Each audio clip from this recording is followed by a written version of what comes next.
Hey there everybody.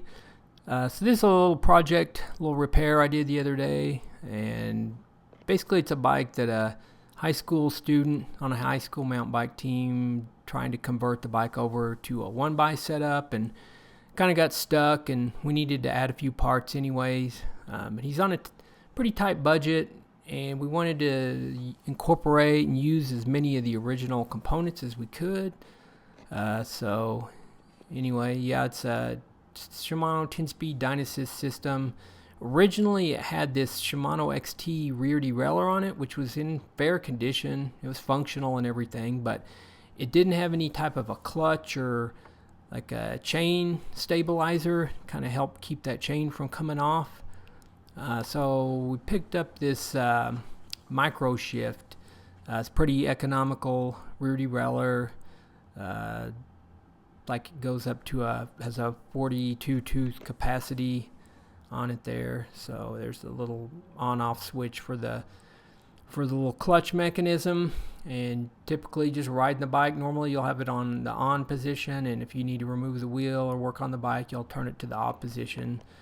And then the other thing you need other than the clutch system on the derailleur is a narrow wide chainring. And the kid really wanted to get this. He really had his eye on this red race face chain ring, so we went ahead and ran that. Another option would be I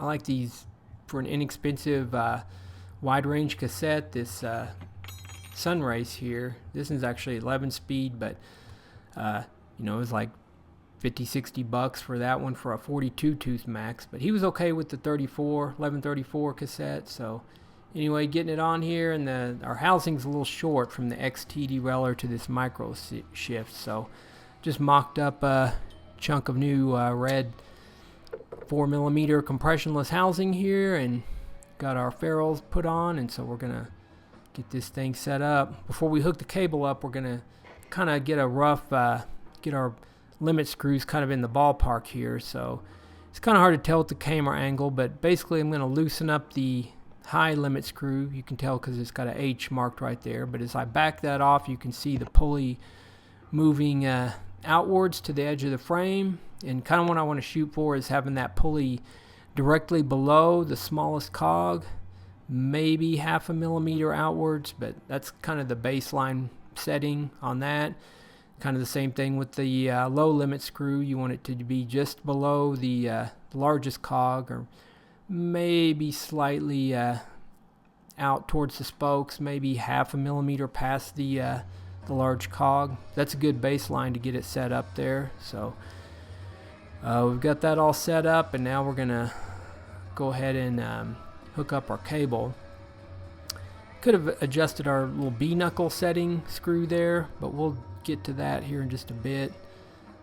Just pulling the cable as tight as I can. This is just kind of a basic preliminary setting, and then I'll snug that down and kind of just run through the, no chain on here, but I'll just run through, see if it goes all the way to the limit, kind of see if we're basically where we want it to be, and stretch out that cable. Usually just pull on the inner wire if it's exposed. If it's an internally routed bike, I'll usually shift it up to the biggest cog and then pull down on the derailleur. But then you'll probably want to reset, maybe retension there.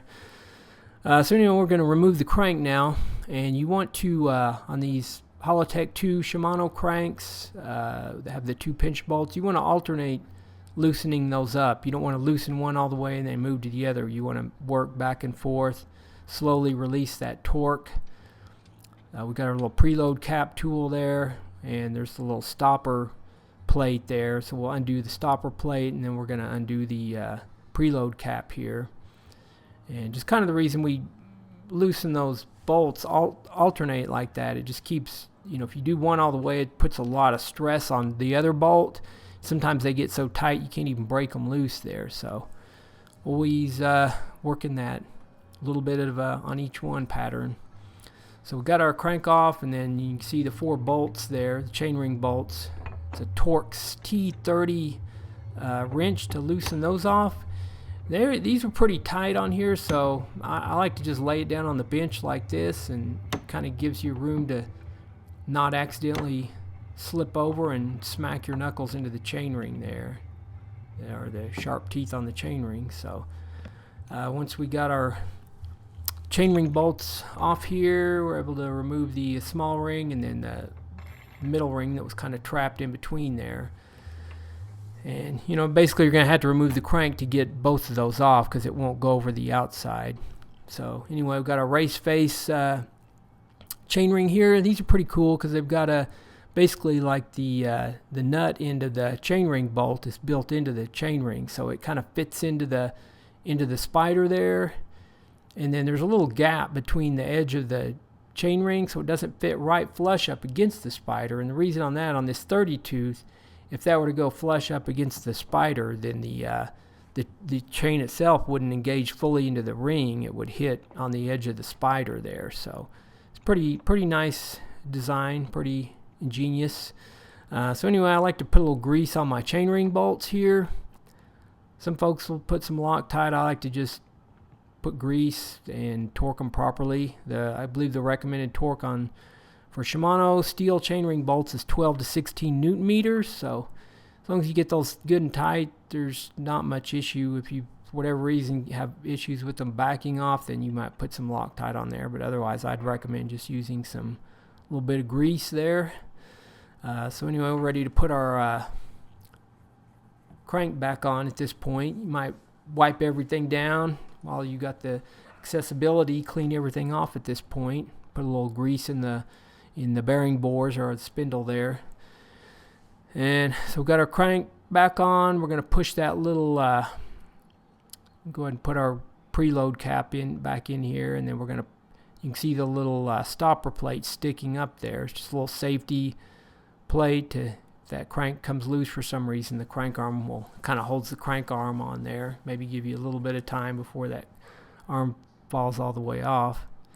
But just as taking the crank arm off, you want to alternate the torque as you're putting this back on. So just go back and forth evenly, you know, usually a quarter turn at a time or so until it starts to get snug, and then from there you'll want to, if you want to hit it with your torque wrench, it's on all the Shimano Hollowtech 2 cranks, they're going to be a 12 to 14 Newton meter torque, but just go back and forth and get those evenly torqued there. So now we're ready to put our chain on here. This is the original chain that he had on the bike. It's just a basic 10-speed chain, and it was set up for that triple front ring setup, so it was going to be a little long. So we're going to cut it down a little bit here. And on a full suspension bike, typically I'll leave a couple more links. So, you know, the normal 1 inch of overlap, I'll do maybe about 2 inches of overlap on a full suspension bike. You know, you always want to, if you're kind of unsure as far as how much travel the bike has or how much the distance between the rear axle and the center of the bottom bracket is going to vary, you might unbolt that shock at one of the eyelets and just run through the travel to make sure, you know, double check your specs there, just to make sure you're not getting too short of a chain that it'll handle that full movement, because those distances will vary as the bike goes through its travel. So anyway, hooking our chain back up here. And at this point, we'll just kind of go through and do a little fine tuning, make sure our high-low limit screws are dialed, the bike goes into the gears, and I'll manually push on the derailleur, make sure it won't overshoot the big cog and things like that. And then, you know, one thing I noticed kind of right off is the B knuckle screw was set pretty far out, you know, meaning that the distance between the upper derailleur pulley and the low end of the large cog was pretty big distance there. So there's a little silver screw there. I'll show a little better picture of it here in just a minute, but basically we're going to loosen that up to decrease the length between the top of the upper pulley and the bottom of the largest cog there. So on some of the Eagle stuff on SRAM, it's generally 15 to 17 Newton meter or millimeters. Shimano on their regular stuff is usually, they recommend about 5 or 6 millimeters. So I kind of shot somewhere in between here, probably 7-8 millimeters there. Just wanted to get it quiet. The closer you can get it where it's quiet, you're going to have the best shift quality. So basically got that pretty well dialed in. Going to cut our cable, put our cap on and stuff, and take it out, give it a test run, and just give it a, run through on in the stand here, make sure everything's good.